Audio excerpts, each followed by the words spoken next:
Overcoming fear and anxiety. Gaining confidence. Public speaking. Better preparation and practice. The power of storytelling. All this and more. Welcome to the High Achievers Club. Yes, hello and indeed welcome to the High Achievers Club. Right now, and in today's special, you see like this amazing panel, Harriet, Ernold and Movell, and we are all here to help you with your public speaking. So if you've got any questions, any uncertainties when it comes to public speaking, we are here today just for you, exclusively for you. We already have some questions we are going to address as we go through today's session.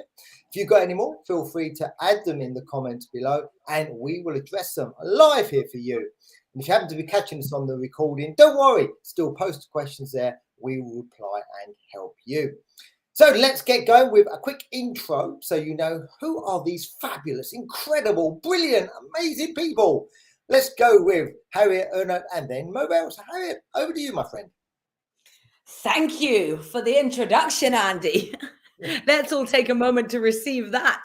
And for anyone, of course, that it is relevant to, let me start off by kicking off early with a happy Easter. I hope that whatever you and your families are up to, you have a wonderful weekend. But of course, today is all about public speaking and those common questions, the most popular questions that always come up to us mentors, trainers, etc., when you are learning to speak. I am Harriet.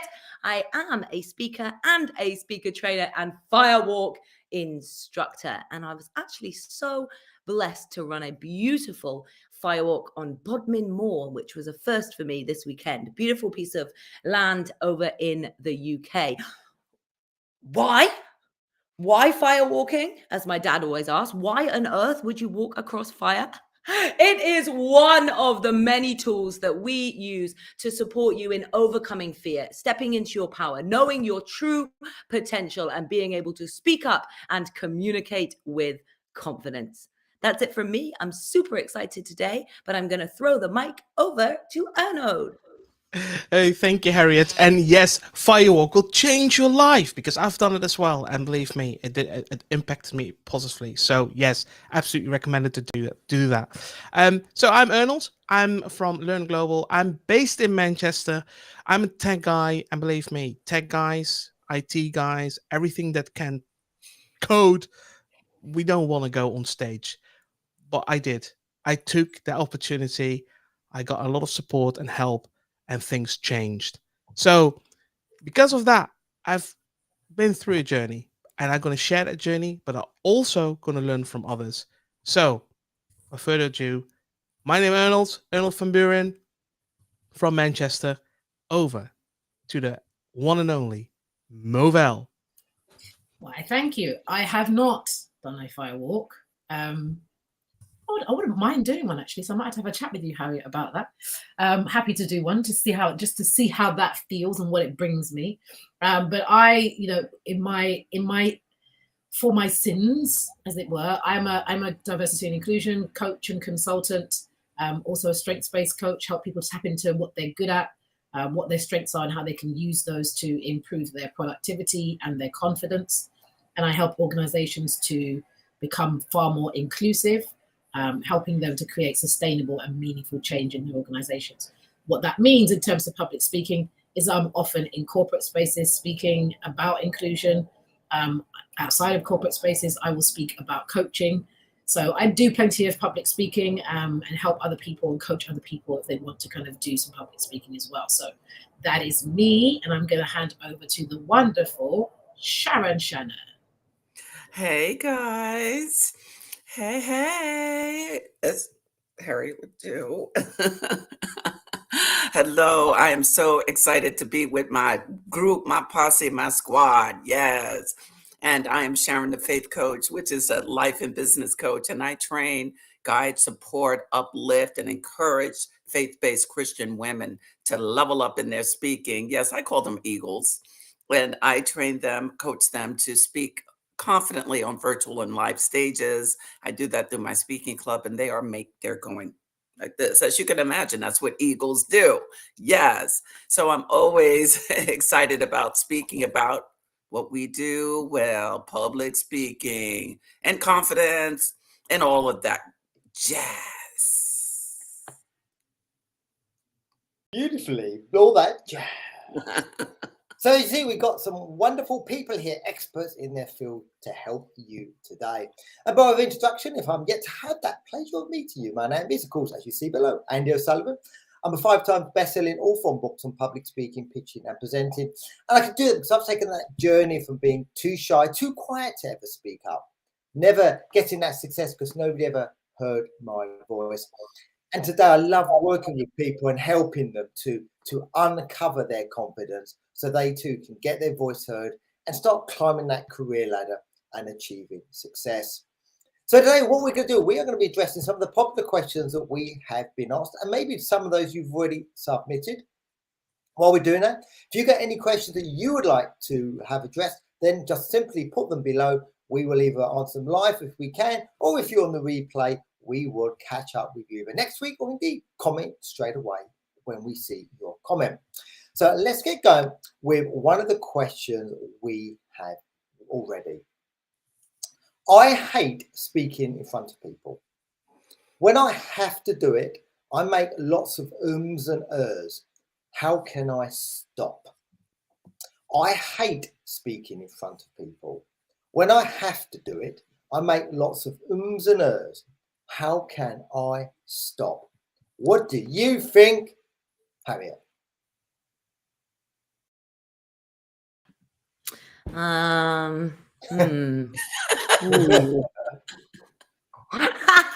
What do I think about this? No. I play, but actually it's a really, really relevant question. And I think there's a lot of people out there that experience this. I can't say that I hated public speaking. When I started, I wanted to start, I wanted to do it. So I perhaps don't resonate in that sense. However, I did feel massive fear. I remember the first time I stood on stage for like a live performance, if you like. I don't usually call it that, but for some reason I'm channeling our other mod, Stefan. But when I was on stage for that first time, my knees were shaking so much. As I was speaking, my mind was actually thinking, can the audience see my knees shaking? And at the same time, I was umming, erring, and so all over the place. So that part I can really resonate with. And I think the juice of this question is how to support you stopping doing that. Number one, really focus on slowing down. So when we're speaking really quickly, it's really easy to go, what do I'm going to say next? And whilst you're thinking, you just keep going. So these filler words, come into your sentences more regularly. So slow down. When we speak at a slower pace, we can be more aware of what we're going to say next. We can pause. We can take a moment to think rather than using so, and, etc. etc. But the last thing I just want to add is what we tend to say as a beautiful panel here of amazing mods, and I think we're in agreement on this one. Don't pressure yourself too much. A filler word only really becomes a filler word and noticed by your audience if it's something that you are repetitively doing over and over and over again. If you watch this entire session, I am sure at points there will be times where this whole panel says, and so at one point, even if it's once, and we might not notice it if I hadn't just brought attention to it. It's when we do it repetitively, any word, over and over again, that's when your audience picks it up and becomes distracted. But slow down, take a breath, practice that pause and thinking about what you're going to say next. Hope that helps. And back to Andy.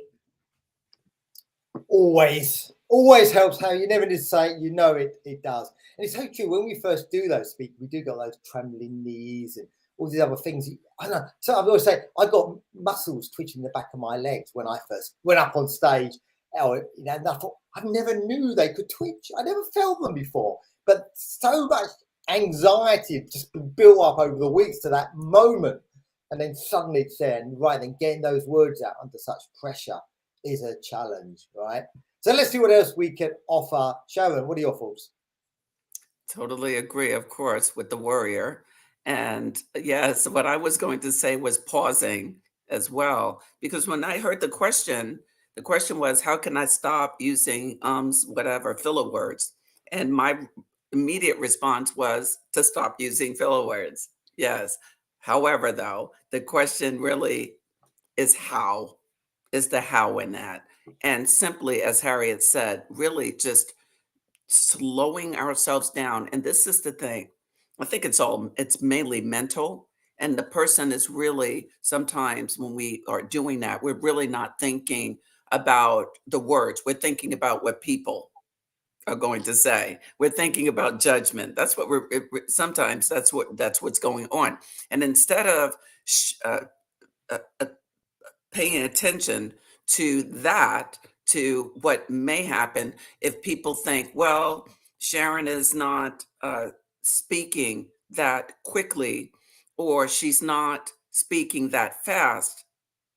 Instead of us thinking that perhaps it's because people will think that we don't think fast on our feet, why don't we just pause, think about what we're going to say next, and pause for emphasis, because that's leverage. Why don't we try that? Because when we do that, we are more focused on our words and how our words are conveying to people to make those words land most effectively. So we have to really get out of our head and stop being concerned about the other side. And I think that's part of the issue. I know it has been for me. And I think it is for many people, isn't it, that particular area? Because I noticed in the beginning of the first part of that question, I'll just read it again. The first part of it is, I hate speaking in front of people. Then they talk about when they have to, they get all these fillers, these ers, etc. So although the focus is how do you stop making those fillers, the first part of that question is, I hate speaking in front of people. Movell, what do you think I think to do about that if you hate speaking? Because that's not really a great place to be starting, is it? No, it's not. And I would say if you truly hate it, because we say we hate a lot of things, right? And we actually don't. What we mean is we're nervous about it.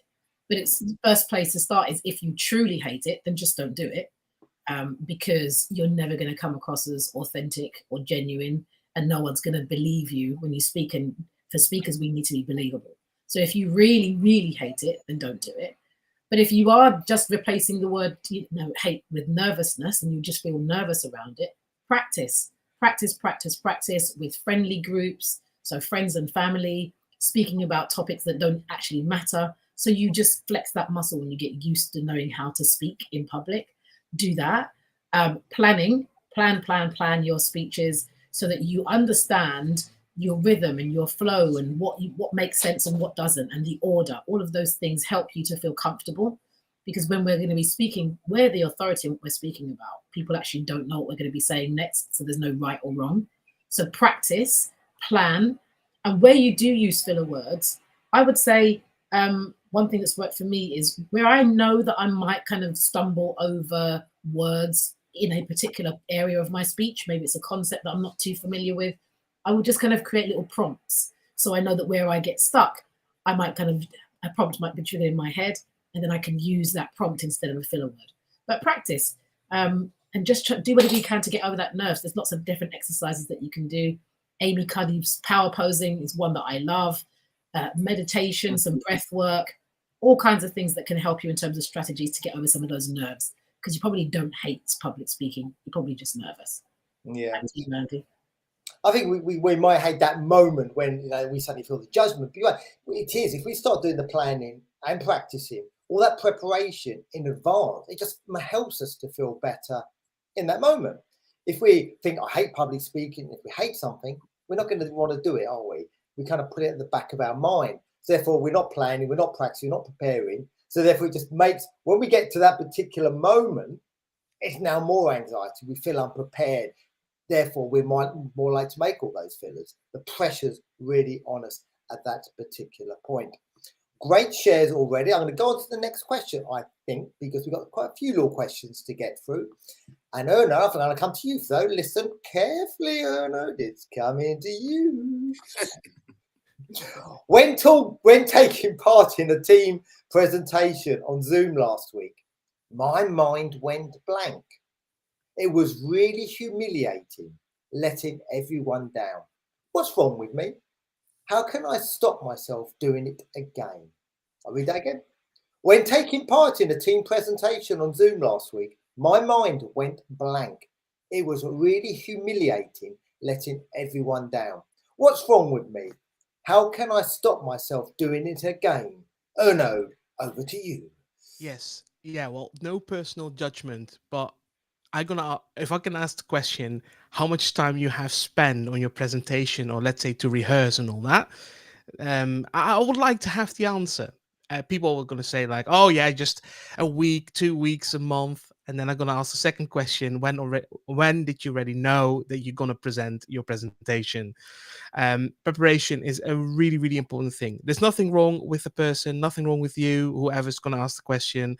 The only thing is if you knew with the content, yes, you will get blank. If you already know the content and you had a party before, yes, you will get blank. So the thing is your preparation, the way when you're going to present it. You just need to be ready. Now I can give you some tips and tricks on, let's say, how to practice first. Well, most people, they think that you just practice a whole day, or you just take like a 50 minutes or half an hour, walk through your content, check your content, get familiar with your content. If you already have done it before, then it's easy, because only what you have to do is to prepare for the day when the day comes, because you already know your content. To avoid getting blank, because that happens by a couple of, well, loads of situations. You could have, let's say, an unexpected call that maybe one of your family members has passed away. I'm just going to make it a really, really dramatic situation. Or that you just heard that you got a promotion and you're so excited that you just get blank, because, well, this is your last presentation, because the next time you're going to be part of a CEO or whatever. Just be calm. And what Harriet and Movell already shared in the previous question, take your time, meditate, or do something that get a little bit off your tension, because when you're going to present that presentation that day, you need to serve and need to focus. So whatever happens around the world, even if it's the last day of humankind today, you still have to focus on your presentation. Hopefully this helps. Back to you, Andy. Thank you, Ernold. You know, it is, isn't it? Focusing on the presentation and, you say, preparing and practicing regularly. Absolutely right. No point trying to spend the whole day, the day before doing it in small segments, building it up, gradually feeling more confident. But Harriet, the question did say, or the person asking the question, what's wrong with me? They did keep on it. They messed it up. They were using their words. What's wrong with me? How can I stop doing it again? What do you think's wrong with them? I don't know if it's able to be fixed. I am joking. And Andy, I'm so grateful that you came to me, because for me, I'm just going to be really openly honest here. I always I commit to being aware of trying to stay really present. But I'm so sorry, Ernold, because you always give great wisdom. But I wasn't present in that moment, because for me, in my heart, what hit me out of that question was, what's wrong with me? And Ernold, Annie, Movell, Sharon, just raise your hand, give me a thumbs up if you've ever felt similar to that. Maybe it wasn't exactly that question, but, what am I doing wrong? What's wrong with me? How do I fit in? How do I get this right? Have you ever felt like a similar emotion to that? Yeah. We've all felt that, right? You're human. But I want to say to the person asking this question, and I don't know if you're a girl or a man, but very quickly, Bruno Mars has something to add here.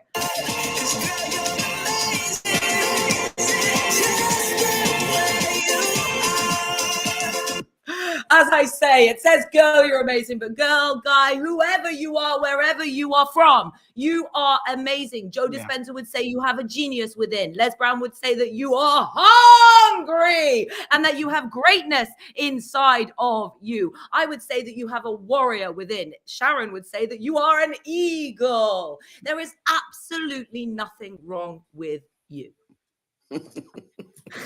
Maybe Ernold, but not you. Truly, I know that's very easy to say, but I just want to share with you that that feeling, that emotion is very, very natural, especially on a public speaking journey. But hold in your heart the truth of that. You're learning a new skill. It's something different. So you're not going to be absolutely shining, super confident and feel amazing and be like, I got this. Forget what's wrong. I'm doing this right. Like, if you feel that straight away, I'd probably imagine that you're sitting inside a lot of ego. It's a journey. It's a process of development, progression over perfection. So I just want to say there's nothing wrong with you. Keep building your belief. Step by step, believe that it is possible. Every single speaker sitting on this panel today is outstanding. Hand on heart. I love every single one of them. I learn from every single one, and I enjoy listening to every single one of them. And you too can, if you want to, use your speaking at that level. But every single one of these speakers also felt the fear, also questioned themselves, also wondered, can I do this? So you're not alone, but you are a warrior. So trust yourself. As Movell was saying, keep practicing, keep taking those steps, keep moving forwards, connect perhaps with this mod squad outside of this space. Keep progressing on your journey because you absolutely are a warrior. There is nothing wrong and you can do this. Back to you, Andy. Rising words there from Harriet. Yes, you can indeed do it. And it's not the case, isn't it? We can often just focus on one area, something we didn't go as we expected, and we just focus, think about it all the time. And yet nobody else in that meeting ever does, if they even notice half the time when something happens. But we just keep focusing on it while everybody else just forgets it as well. So thank you, Harriet. Any other contributions before we move on to the next question? Anybody else want to comment? All right, anybody else? Anybody shown here already? Anybody else? As I move on to the next question that we had. Right, so the next question we have is on slides. I'm really struggling to sort out my presentation as I'm getting nervous. How many PowerPoint slides do I need for a 30-minute presentation? Will 56 be enough? I'm struggling to sort out my presentation as I'm getting nervous. How many PowerPoint slides do I need for a 30-minute presentation? Will 56 be enough, Sharon? 56 is a lot squared on steroids. All of that. Yes. I think 56 is quite a bit. And I don't have a rule of thumb. Some people do when it comes to slides. I use very little slides unless it's something that is visual that I want people to follow me along with. So it really depends. If I'm more like teaching or explaining, I want people to actually see the words or the images, then I use them. But still, I am speaking more. So they're really just an outline. That's what the slides are. So wow, I'm wondering what the purpose is. So I think 56 is for the definite answer is too many. Bit higher for you. Or too many. Or too many. And why? Because people are going to, I just think the presentation is going to get lost. We're there we're the speaker. We're not the PowerPoint presentation. And I think the PowerPoint presentation can take over, and that could become abstract and really disconnected from the audience. So it would be mission not accomplished. That's my 2 cents. And I know the other mods will have something else to add of value. Oh, they always have something to add of value, don't they, Movell? I have to say, that question just filled me with alarm. And I think you probably saw my eyes go when you said 56. I mean, I'm just going to be frank, because I don't know how to be anything else. 56 is way too many. Way too many. And I say this too many because unless you're speaking this and you're going really quickly and you're going through everything, you don't know what you're talking about. So unless you're speaking that way, you're not going to get through 56 slides in 30 minutes. Right. And so what you're doing there is putting yourself under immense pressure to get all of that information conveyed to people. You're going to rush, you're going to be nervous, there's going to be loads of filler words, and people are just not going to be able to keep up with you. And you're going to see it on their faces, going to cause panic. And what's going to happen is you probably never want to speak again after that. 56 slides is way too many. Like Sharon says, I don't have a rule of thumb. I start off with loads of slides. So 56 is great to help you to kind of brain dump and get all of the information out. But then what you need to do is go back and narrow that down and say, in the 30 minutes, what's the key messages I want to convey? What do I want people to think, feel, and do at the end of this presentation? And then you start whittling down the slides to the ones that are going to give you exactly that. So you need to pull back on that a whole lot, not just for the audience, but for your own purposes, because you don't want to feel like you're not giving your best. And if you've got too much information and then by 15 minutes, halfway through, you're going to be thinking, crap, I've still got all of these to get through. Mm-hmm. And that's just going to fill you with panic, and it's not going to be good for you. So narrow that down. You've got a great number to help you to pull back and narrow down. It's always better to have too many than too little, but use the 56 to pull back and decide what out of these 56 slides has the most relevant information that's going to allow me to get my people to think, feel, and do X at the end of that presentation. That'd be my advice. Back to you, Andy. Good advice. I think it's a bit on the high side as well. Oh no, how many would you have for a 30-minute presentation? 50? Yeah, wait. I'm going to show you something. All right. This sounds interesting, doesn't it? We are all intrigued. I hope it's available. Yeah, I was just going to say, ladies This is and a family gentlemen, show, right? Okay, so we all know these things, right? These amazing click thingies. And if you've got thousands of presentations, you're just going to keep clicking, and you're not focusing on what you're presenting. Now, what Sharon just shared, who's going to present the presentation, you or your presentation, right? So if you have, it doesn't matter how many pages, but don't have too much or have like one or two.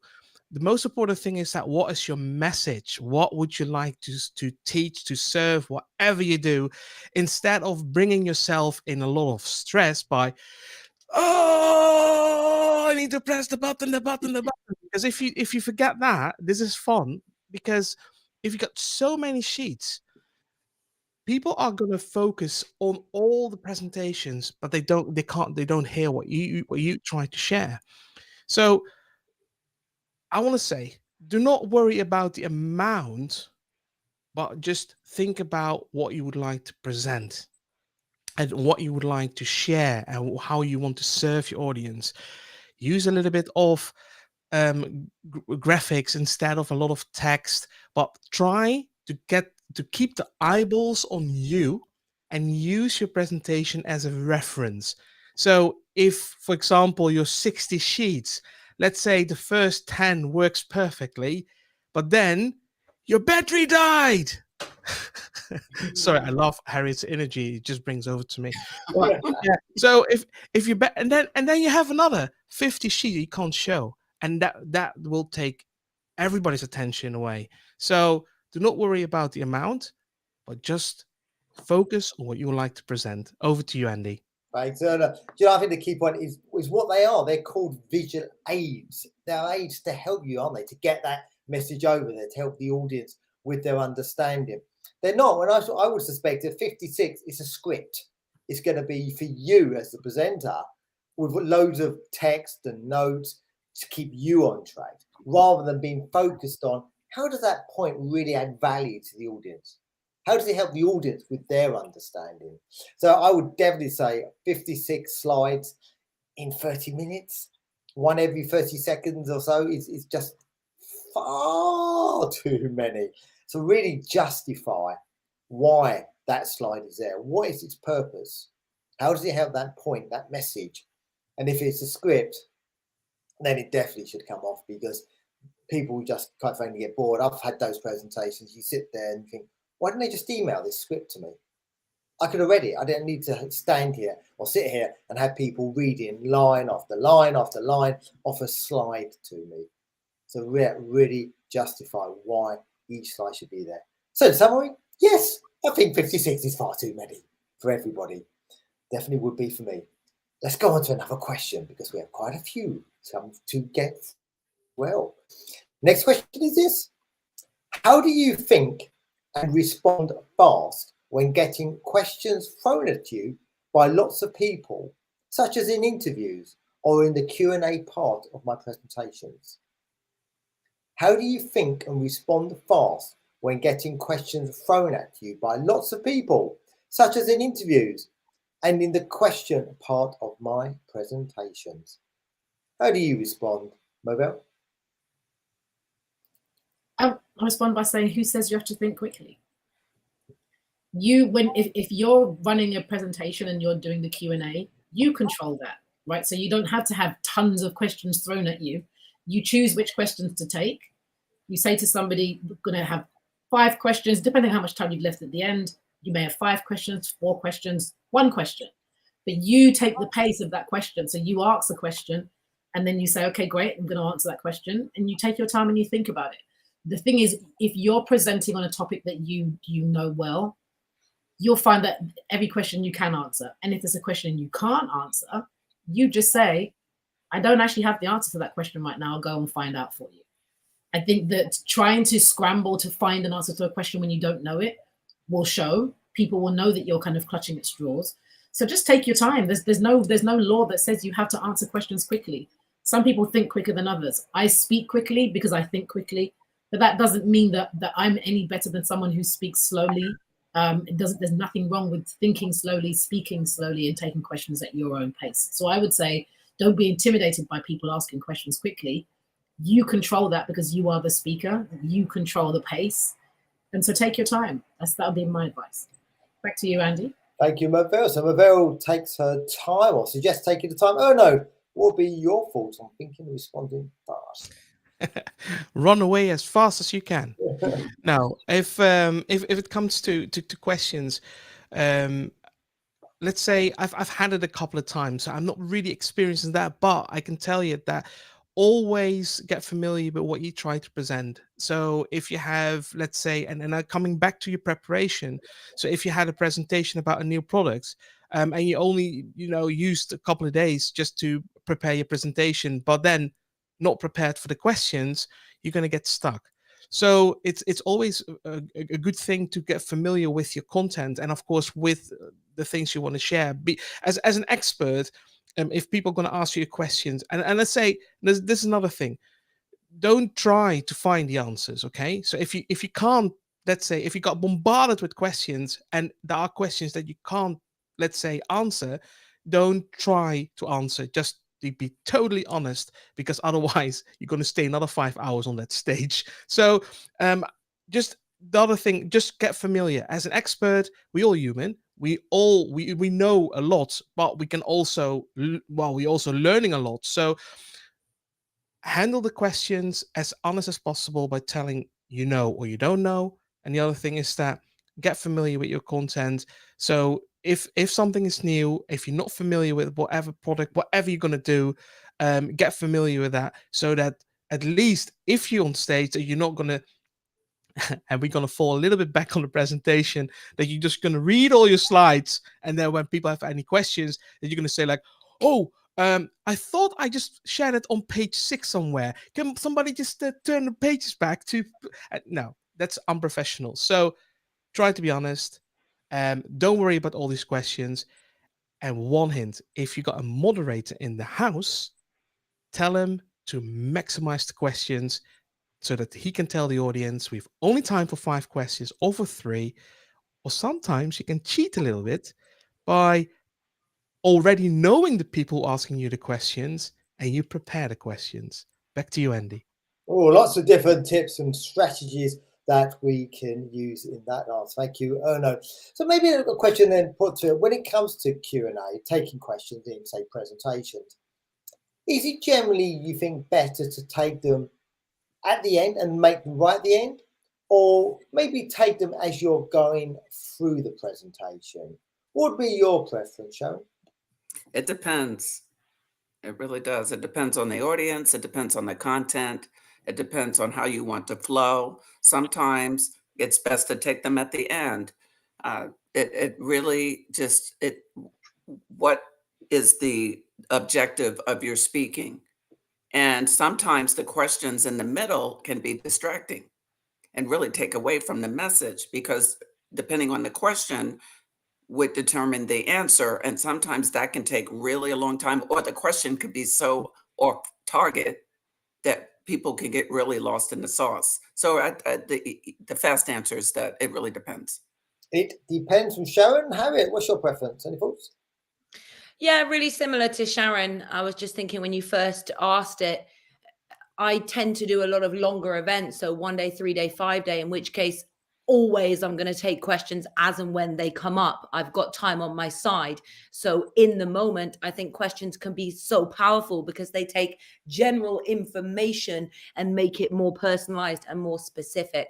However, if it was a 30-minute, 60-minute, 90-minute presentation, again, depending on the context, who's there, what I'm trying to get across, are there exercises to do which are more time consuming? It depends on how can I best serve this audience in that time. But something I've started testing recently, obviously recently because it's at live events and we're only just back out to them. But something I've started testing recently at shorter talks is, if you have a question and you think of it during this talk, I would love to answer it. Like, there was a time where I hated questions, but now I see the power of Q&A. So I'd love to answer it, but genuinely, I have 30 minutes or I have 60 minutes here with you today, and I've got so much to get across. So there will be a Q&A at the end, and I'll absolutely take any questions that we have time for. However, please, when you think of your question, normally we would say, write it down. I've started testing saying, message me or email me, connect with me and ask me your question. And people are actually taking you up on that. If they write it down, more often than not, they forget about it, so they don't ask. But if in the moment they still have a way to ask their question and connect with you, I think that's a little bit of a additional service to then go back and respond to them later. And then, of course, for anyone that's doing this as a business, potentially can support your visibility and customer, building those customer client audience relationships as well. So it's a recent testing thing that I'm doing, but it seems to be working. And again, I think it allows a space for people to get their questions answered, but it not necessarily interrupt your presentation if you have a short amount of time. And I think Andy, can I just add to that? What you're saying, Harriet? I think we do something similar in a corporate space, and because I've kind of grew up, as it were, as a speaker in a corporate space, and we would have what we call car parks, and so we'd have a whiteboard or flip chart back in the day, and you would go and you'd kind of write your question on it during the presentation, so that then that wouldn't be lost, and we could always come back to that. And now what we use. What I use, even though I'm no longer in the corporate space per se, I tend to use Slido if I'm doing virtual presentations. And that's a tool where people can go on their phones. You have a QR code, or you just give them a code and they can go on and whilst you're speaking and put questions in there. And then I can pull that up at the end of a presentation and do it. But I just wanted to add to what Sharon was saying in terms of it depends. It also depends on your skill level and confidence as a speaker. I would say to people who are new starting out, try not to take questions during your presentation, because if you're still just learning how to stay on track and give all of the information in the right order that you want to present it, that can be really distracting, and then you can lose your place. Going back to the other question that you had, Andy, you can then lose your place and think, oh God, where am I? How do I get back to that? So if you're not skilled and confident as a speaker and you're just starting out, I would say take all questions at the end. But if you're a skilled speaker who's adept at kind of switching things up, moving quickly and going back in and out of your material, take them whenever you feel comfortable taking them. Yeah. Back to you, Andy. I think when you're starting off and you're limited on time, definitely I would recommend doing it at the end as well. It allows you to stay in the flow and keep moving through, especially if a typical presentation, say 10 minutes, like a team update or explaining presentation to a small audience, then I think at the end, you only need some questions and your time's gone. A few questions and they could take you a tangent. But then, as Harry was also saying, when I'm doing training, helping people, like an all-day public speaking training event, I love taking questions as we're going through the day, explaining the point, dealing with anything that comes up. To say we've got all day, we've got 2 days or whatever that is. So that I think is a difference. If I've got days as they come through, deal with it in the moment. You can go off a slight tangent if you want to. You've got the time. But when it's a shorter presentation, then I definitely think, and you're new, definitely take them at the end, allows you to stay focused and stay to time. Then at the end, you know exactly how long you've got for those questions. So you know the time's up, you've got time for maybe 1 or 2 more questions, rather than finding you've taken all these questions and now suddenly you're out of time. You've still got another 10 minutes of your presentation to get through. So great shares on that, team. Thank you. Let's have another question, shall we? Which is, how do you get some reactions from a tough crowd? Like when they just look blankly at you. What should I do to get them engaged so they react to me? Get some reaction from a tough crowd. Like when they just look blankly at you. What should I do so they react to me? I'm going to throw that. Who would like to comment on that one? Anyone can go on that one. I'll take that one. Go on, Angela. You start us off. Well, coming from an educational background where I was a teacher for many, many years, we have to not blame, but take responsibility for that. There's been some type of disconnect from the message, from what we're trying to convey there. If people are not into us, then the burden, if you will, is on us to change things up. And how I would do that is simply, I'm wondering if people are telling a story.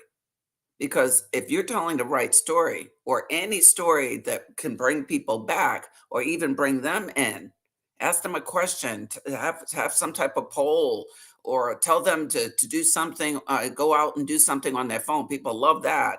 And so it's about being creative, and it's about having a backup plan. As Ernold said, when we were talking about the slides, right? So when I forgot, Ernold, the point you were trying to make, but what I thought about when you were making that point was that we can have a backup. Yes, Arnold, what you were saying is if a person had like 10 slides and the clicker stopped clicking, 56 slides, and at the 10th slide, the clicker stopped clicking, then what? What is the backup? And it's just like that. So in other words, we have to have what could be conveyed as a bag of tricks. All right. Not that we want to trick anyone, for lack of a better phrase. We can have that as a backup to really, really say, you know what, if this is not, I could be better. So we always have to have something that we can use. As a teacher, it was always about innovating. If the students weren't interested, just like us as participants, as adults, then what are we going to do about it to bring them in? That's on us. Okay, Harriet, so you wanted to come in now as well. What do you think about that? Could you just rephrase the question? For our amazing Stefan that's come in, but there was something that caught me at the beginning of the way that question was worded that I just wanted to hear again, if that's okay. Be delighted to, absolutely. Thank you. How do you get some reactions from a tough crowd? Like when they just look blankly at you. What should I do to get them engaged so they react to me? Got you. So I think Sharon gave some great tips on how to get engagement. And I think it's a question that is very supportive to your progression as a speaker, because engagement is key. You want audience interaction, some nods, some smiles, perhaps depending on where you're speaking, what it is that you're doing, some exercises, something tangible that they can do, but always some sort of engagement, whether it's a nod, a raise of a hand, a thumbs up, a smile, or even just a rhetorical question that gets them thinking. So I think Sharon shared some great tips there. Listening to the way that question's worded, it sounds a little bit more focused on self rather than audience. It sounds, and I could be completely wrong here, so please do say whoever's asking this question or send us back. I know it's a fairly common thought around people, but it sounds more like you're thinking, I'm doing something wrong. I'm not saying the right thing. This audience isn't listening to me. And the truth of that is, there will probably be times during any presentation where we can look out at an audience and there's just a river of faces that are like this. Like, true or true? I hear Sharon laughing, which is beautiful. But other speakers, give me a thumbs up if that's true. Like, even if you're Harriet energy or Rob Holman, or if you're Movell and you've just dropped the most beautiful golden nugget and then pause with a moment of silence. Like, even with those skills to do that, there are going to be moments in your presentation where you look up at your audience and they're just like,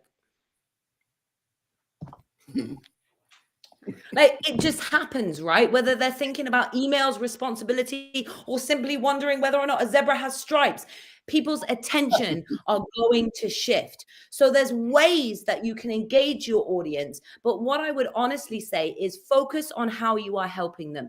Focus on what it is that you're sharing rather than they're not looking at me, they're not engaging, I'm worried about what I'm saying, they don't seem to be responding. No. In that moment, just entirely center yourself on serving that audience and being in that moment, no matter what their faces are doing. Engagement's great. There's tools and strategies to do that. But either way, serve.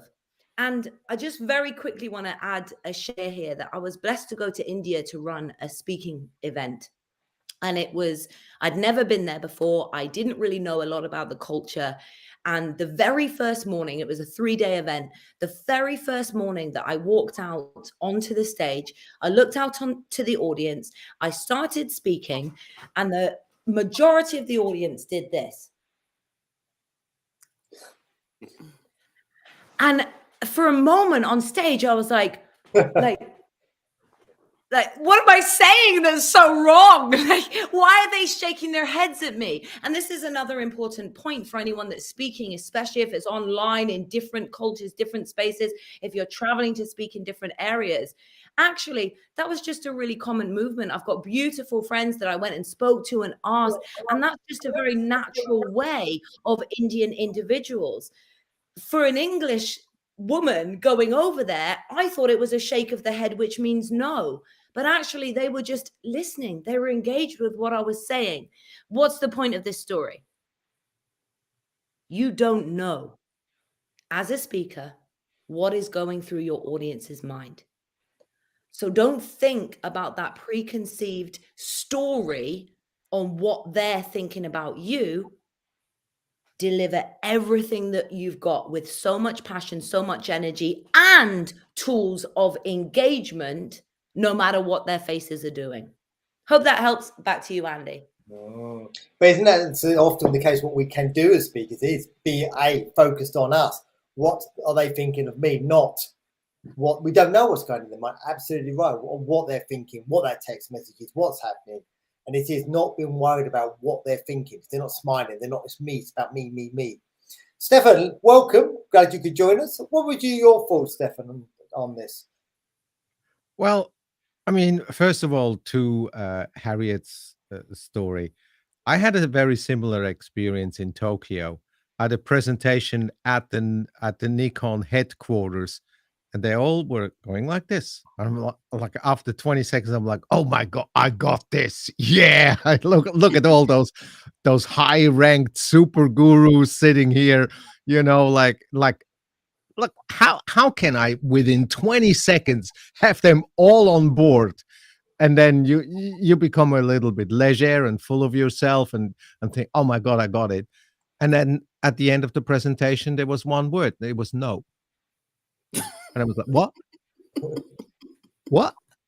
But for a half an hour, you were looking at me going like, Well, it's customs. It means, in Japan, it means I am listening. Doesn't mean I agree. So, it's like, okay, I mean, that's a defeat on my side, but eventually we found some way around it. But yeah, know your audience. I mean, we say that so many times. Ernold, you can stop shaking. We have to know our audience. If we want to have a comeback to an audience, we have to understand who we're actually talking to. I mean, Sharon mentioned that so many times, that as a teacher, you have people in front of you who probably have not bought a ticket to be there. They rather be somewhere else, and you still somehow have to engage them. And then you have the Rob Holmans and you have the Harriets who are getting paid out of their ears for their energy, and people sitting there holding on to their golden ticket and, oh my God, she's coming. Look, there she is. There she is. Oh my God, yes. Oh, let me jump on my chair. But depending on if you don't know your audience, it's really, really hard to be engaging. So, I mean, we mentioned that so many times. So if I speak in front of a school and there's teenagers there, not one of them have bought a ticket. They were told, this is the assembly, you have to be there, and there is this old man, and he is telling you something. And they're sitting there, and none of them want to be there. They want to be on TikTok, on Instagram, or maybe kicking a ball somewhere. So I have to be prepared for this and know this is my audience, and maybe I come up with something that they can relate to. But that's preparation. And preparation doesn't mean come up with a joke. Preparation for me means understand who am I talking to. That's the first thing. And the other thing is that I believe it just has to be part of our arsenal, that we can deal with a no in the audience, but still deliver something. And the other part of the arsenal is that we can just move on, because maybe the beginning is not that strong or not that interesting for the audience, but because our presentation, the content, and our presentation skills are strong enough that with personal stories, with making content relatable to our researched audience, at the end we still get them. And sometimes the most quiet audiences are the ones that are listening the most. And those who are always screaming and jumping on the chairs might actually just be there for their own entertainment. How often have we had someone in the back corner and you thought that person was sleeping, and that person after the presentation asks you the most questions because they were actually actively listening? So if we get over ourselves, if we don't reflect what we're thinking or we're hoping that we're getting from the audience, and maybe even look at ourselves once in a while, how we are perceiving a presentation. I am not the one that is jumping up and down in a presentation. I am not the one that sits in the front row and runs into the chance that they get me up on stage. If they know me, they will not do so anyway, because I will not give the microphone back. But that is a story for another day. And isn't that true, that last part? Oh, thank you, Andy. Thank you. I was just getting ready to the mute button. But it's so true. And again, you probably only shared this story before. Somebody I know does that. You about sometimes the guy looks like they're falling asleep. But I had that guy, he sits there, folds his arms, closes his eyes, and puts his head down. And first time he did that to me, I thought he was doing that. I thought I bored him with falling asleep at my presentation. How could he? But he does that to shut out all distractions, so he can just really listen and focus on the words. That's him in active listening mode, really focused. But to me, when you first see it, it's like, God, he's falling asleep. He's must be so bored.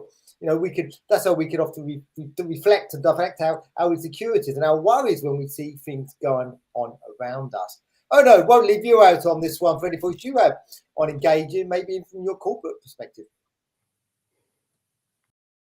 Well, what I just want to say is the and I just tried to get you guys back for some reason. Something is happening. We can hear you. Can you still see me? We can see you. We can hear you. You look beautiful. Okay. For some reason, I'm just gonna do the clubhouse way now. Because I can't see you anymore. But this is a great question, because every time we worry too much about the rest. We worry too much about our audience. But what we need to worry about is what we're going to deliver and how we're going to serve the audience. Now, Stefan just made a really good comment, the same as with Harriet, about different cultures where people shake their heads or they're just going to do no or yes. And it's really important with different cultures who you're going to present to. Now, I had a couple of situations that people were standing up and they were walking outdoor, and some people came back, some people don't. So I thought that my presentation was not relevant for them. Now, I've heard different stories from, let's say, from the audience, because of course I always want to have some feedback. Now, some people just, well, need to go to the bathroom. Some people just need to go out because they need to pick up their kids, but for me, I thought it was that people were not interested. So again, and this is what our Stefan and Harriet just already mentioned. It's do not focus on what people think about you. You just keep presenting. The show needs to go on, whatever people do, even if people going to run out because, I don't know, they find out that something, there's thousands of reasons. So how I did it, for me, I'm just going to present. I'm just going to do my thing. And if people are running out, if people are walking in, or if people are, I don't know, watching the phone, there are reasons for it. But the reason is not specifically you. So back to you, Andy. Thank you. No, it is. It's always about how we can help and serve our audience. I think everybody answered that question, haven't they? Did I miss anybody else? I just wanted to add one tiny little thing. It's just to not underestimate the power of people's learning styles, right? And everyone's covered all of this before, but people learn in different ways. Some people like to listen. Some people like to reflect. Some people like to talk. So we can't be experts in how people are responding because we just don't know what's going on in their heads. Some people just sit and stare blankly because they're absorbing. And they want to reflect, and then at the end, they'll have loads and loads of questions. So we just need to not underestimate the power of people's learning styles, is all I'd add to that. Absolutely. In terms of how you engage them, if you really want to check if they're engaged, just stop and ask the question. What do you think of that, Sharon? How did that take you, Harriet? You know, is anything anyone wants to add to that? And that comes up a lot when you're on Zoom. I do a lot of presentations on Zoom. And people will stare at me blankly all the time, and I'll even ask questions. You know, are you how do you find that? What do you think of that? And people still won't respond. Some people still sit there going. So you just have to kind of continue and roll with it. And like you've all said, remember what you're there for. You're there to kind of do a presentation to convey some information. It's not for us to judge how people are receiving that. We just have to give that information and stick with what we're there for. Back to you, Andy. We do indeed. Right. I think whenever you're speaking in public, you just always remember you're there for the audience. You've got a message. You've been invited. You're asked to share. People want to hear from you. And then you just see how you can serve them. How can you help them? Take that emphasis away about it's all me. How can we help our audience? What's that point, that message?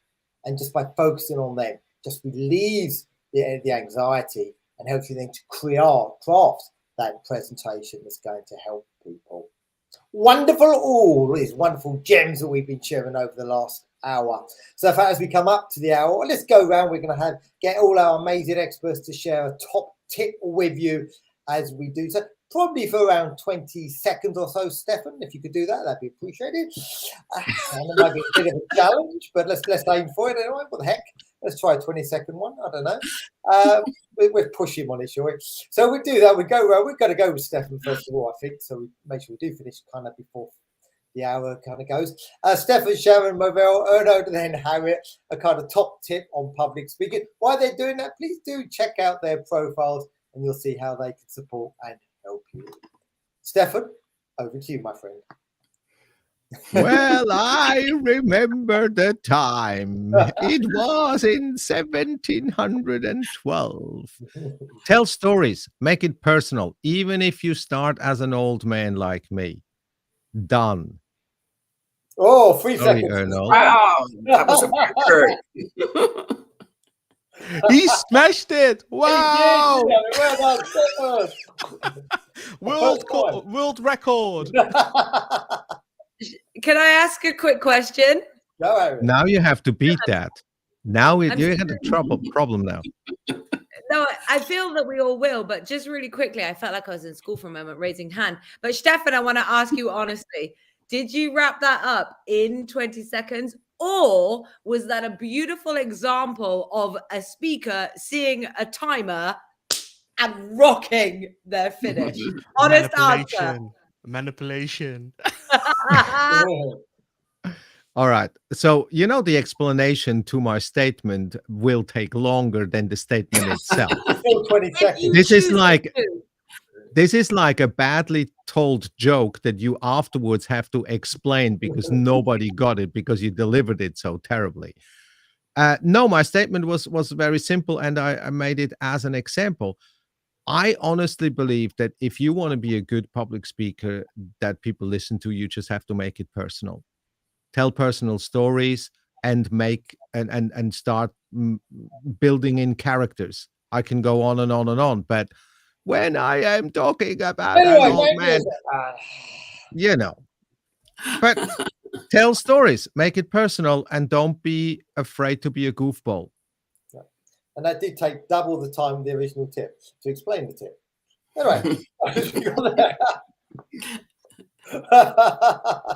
thank you. Sharon, please save us. Yes, Stefan, I have to agree totally with Stefan. I'm always or often saying, tell that story and don't hide from the story. There is something that is going to connect with the audience. So when we're telling and we're speaking about technical information, once we get that story in, our talk goes to the next level.